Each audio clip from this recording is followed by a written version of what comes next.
हाम्रो अर्घाखाँचीका भाइ प्रदीप विश्वकर्माको भर्खरै एउटा नयाँ गीत सार्वजनिक भएको छ। पहिले एक टुक्का गीत गाऊ त भाइ।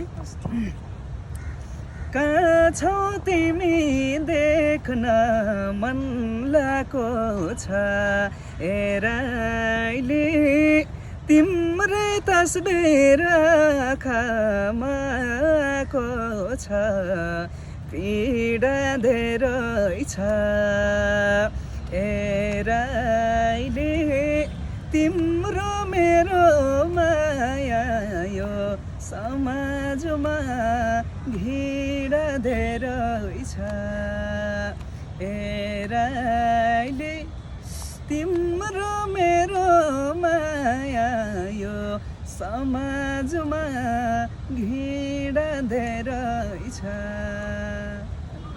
भर्खर मात्र सार्वजनिक भएको गीत हो होइन? हजुर। दर्शकहरूले हेर्न चाहनुभयो भने युट्युबमा गएर के सर्च गर्नुपर्छ? हजुरहरूले यदि मेरो गीत हेर्न चाहनुहुन्छ भने युट्युबमा गएर उमेश चन्द अफिसियल हानेर मेरो गीत ए राइली बोलको गीत हेर्न सक्नुहुनेछ। सबैजनाले माया गरिदिनु होला। सबैजना माया गरिदिनु होला। धन्यवाद।